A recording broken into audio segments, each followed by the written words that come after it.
안녕하십니까. 오늘 갤럽 조사에서 차기 지도자 선호도 조사가 발표됐습니다. 저는 상당히 희망적으로 보고 있는데요. 먼저 이제 수치부터 말씀드리면 갤럽에서 이제 오늘 발표한 차기 지도자 선호도입니다. 1등은 이제 이재명이죠. 24%입니다. 1등이 이재명 24. 그다음에 2등이 여전히 이제 한동훈 위원장이 책임지고 사퇴했지만 한동훈 위원장이 15%. 그래도 이제 옛날 얼마 전보다는 좀 떨어졌지만 선거 끝나고 15%로 이제 압도적으로 2등 달리고 있습니다. 그다음에 이번에 부각된 조국이 이제 12석 따면서 좀 떴죠. 7%입니다. 조국은 7%. 그다음에 이준석하고 홍준표 이 두 분인데 3%입니다. 3%. 그리고 원희룡 후보가 이제 개항에 잘 싸웠기 때문에 원희룡 2%. 그다음에 오세훈, 안철수 각 1%씩.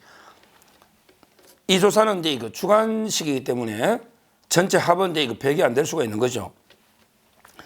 이 조사를 보고 저는 상당히 희망을 봅니다. 왜냐하면 이제 대통령제 중심 국가에서 가장 중요한 게 차기 정권을 누가 재창출하느냐, 차기 대선 이게 가장 중요합니다. 지방선거나 국회 선거도 중요하지만 뭐니 해도 이제 대선이 가장 중요한 거예요. 요즘은 이제 행정 중심 대통령제니까 그렇게 봅니다. 그런데 저 좌파 쪽은요, 이재명하고 이제 조국 외에는 씨가 말랐다. 이준석이는 이제 반유는 맞지만 완전히 좌파라고 이제 보기는 그러니까 이준석이는 빼더라면 결국 좌파 쪽의 대선 주자는 둘이 외에는 이제 씨가 말라버린 거죠. 24하고 조국이 7, 31이죠. 씨가 이제 이게 이상 없어요. 다른 이제 대선 주자 떠오르는데 김동연도 없고요. 그 다음에 이번에 김두관 또는 이광재 전부 이제 죽어버렸지 않습니까? 임종석은 다 까면 안 되죠. 결국 좌파 쪽의 대선 주자는 둘이밖에 없다. 그런데 문제는 이제 둘 다 출마가 저는 어렵다 보거든요. 출마가. 왜 그러냐면 이제 조국이는요, 제일 확률이 높은 거는 빨리 대법원 기각되면 구속되는 게 가장 확률이 높고요. 100번 양보하든 이제 파기환송이나 전화배치로 가더라도요.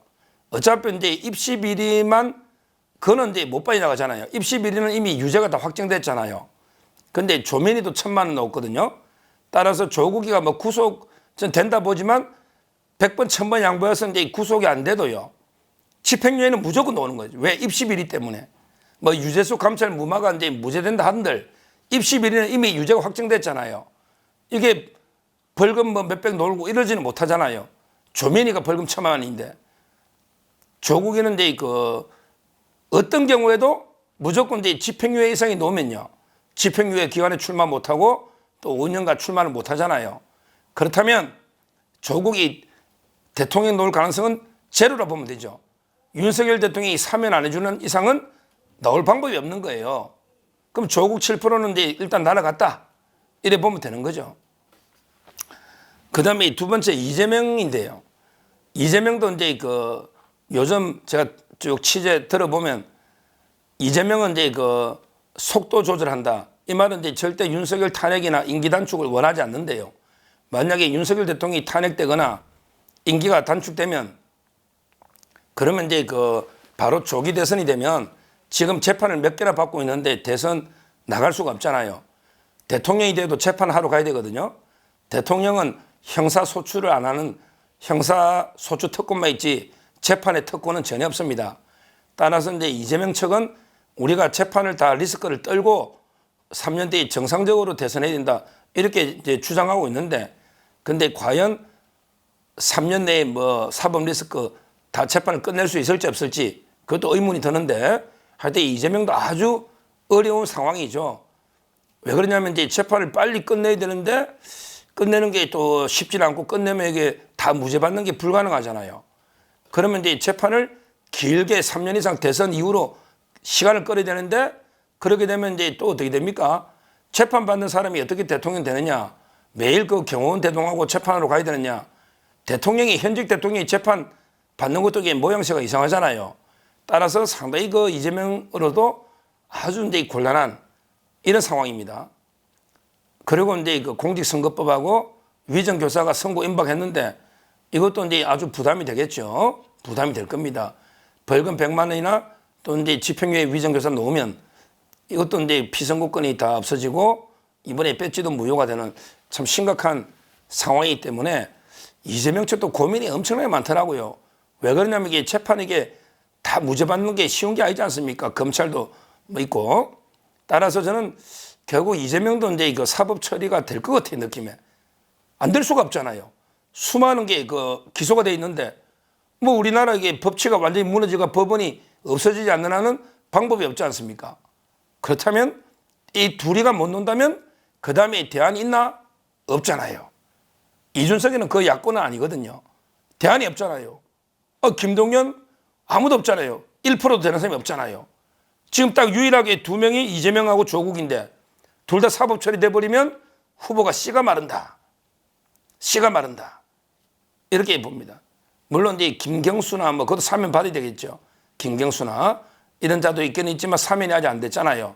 그만큼 사법 리스크가 힘든 겁니다. 우리 법치국가이기 때문에. 그리고 이제 대통령은 윤석열이기 때문에 이렇게 저는 좌파는 후보가 딱 둘로 좁혀져 있는데 둘 다 사법 리스크 때문에 출마 자체가 어렵다.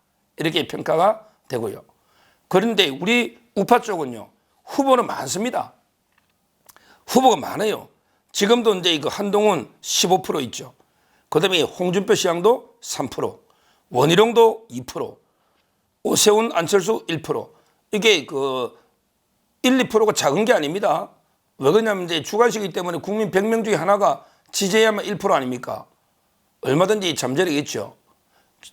이런 식으로 이제 그 장래 대권 주자가 상당히 그 다양하게 많다. 이거는 상당히 장점입니다. 왜냐하면 이제 그 후보 한두 명에 의존하면 어떤 리스크가 있을지 모르잖아요. 그런데 여러 명의 후보가 선의의 경쟁을 잘하면 상당히 시너지 효과도 있을 뿐더러 다양한 이제 그 후보들이 경쟁하다 보면 제가 충분히 그 장점을 살려가지고 시너지 효과를 창출하면요. 훨씬 한 명이 있는 것보다는 낫습니다. 물론 이제 전제가 이제 그 선의의 경쟁, 서로 동지라는 이런 이제 그 인식을 가지고 선의의 경쟁을 해야 됩니다. 지금 한동훈 위원장에 대해서 홍준표 시장님 자꾸 이제 뭐 얼씬거리지도 마라. 문재인의 사냥개다. 이런 식으로 이제 그 원색적으로 또는 이제 뭐 죽은한데 버림받아가 폐쇄자가 됐다. 사도세자처럼 이런 식으로 이제 비판하면 안 됩니다. 한동훈 위원장도 우리 자유파의 훌륭한 자산입니다. 물론 홍준표 시장님도 우리 우파의 훌륭한 자산이다. 이렇게 저는 생각합니다. 선의의 경쟁하시면 돼요. 꼭 한동훈 죽여야 그러면 이게 정권 재창출이 쉽지 않아요. 누구를 선의의 경쟁에서 힘을 모아야 되는 거예요.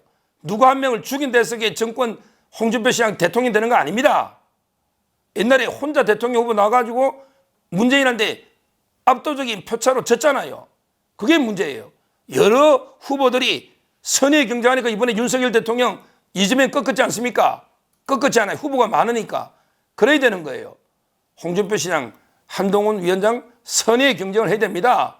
왜 자꾸 책임지고 사퇴해서 성찰하고 있는 한동훈 위원장 계속 공개할 필요가 없다. 이 말씀을 제가 분명히 드리고 그다음에 원희룡 후보도 상당히 이번에 올랐고요. 오세훈, 안철수도 나옵니다.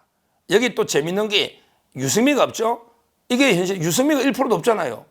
자꾸 이게 좌파들은 유승미를 뭐 총리식이라 유승미가 넣으면 뭐 된다 선대위원식이라 유승미가 1%도 없잖아요. 1%. 갤럽에 유승미 1%도 없잖아요. 좌파들도 이제 지지 안 하네. 옛날 좌파들이 유승미 좀 지지했는데 이게 현실입니다. 그래서 한동훈, 홍준표, 원희룡, 오세훈, 안철수 그다음에 새로 또 된 분도 많잖아. 김태호부터 나경원 새로 된 분도 많잖아요. 이런 분들이 똘똘 뭉치면 충분히 정권 재창출이 가능하다. 왜? 저쪽은 조국, 이재명 외에 씨가 말려버렸다. 근데 그 둘은 사법 리스크 때문에 출마가 불가능하다. 이렇게 본다면 저는 상당히 희망적이다. 희망적이다. 이렇게 보시면 돼요. 그래서 요즘 뭐 조국이는 그러더라고. 조국이는 나 어차피 교도소 갈 거 빨리 탄핵하자. 윤석열 탄핵 막 부르짖고 있어요. 근데 이재명이는 안 그래요. 야, 빨리 이게 조기 선거하면 내가 이게 재판이 너무 많아가지고 대선 못 논다. 빨라서 이게 3년간 지나서야 된다. 오히려 이제 이재명이는 속도 조절론 이걸 다 지시하고 있다는 거죠.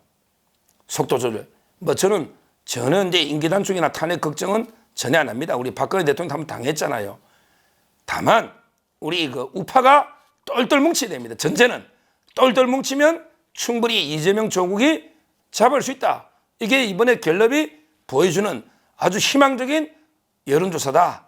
여론조사다. 이렇게 보고 앞으로 항상 우리 누누이 말한 것처럼 총구는 외부로 내부 총질해서는 안 되겠다. 내부는 윤석열 대통령 중심으로 전국이 똘똘 뭉치면 충분히 우리가 정권 재창출 제대로 이제 가능하다. 한 10년 그래야만 이게 좌파 지금 곳곳에 진지전을 구축하고 있는 아직도 이게 언론사, 정교조, 노동계 온데게 좌파들이 딱 진지를 장악하고 그냥 우리 가짜 뉴스를 통해서 완전히 총질하고 있지 않습니까? 윤석열 대통령, 김건희 여사인데 이걸 이렇게 막아내야 된다. 우리가 우리끼리 총질하지 말고 전부 이재명 조국 쪽으로 완전히 근데 십자포화를 퍼부어야 된다. 이것만이 지금 위기를 돌파하고 정권 재창출할 수 있는 유일한 길이다. 이렇게 말씀을 드립니다. 감사합니다.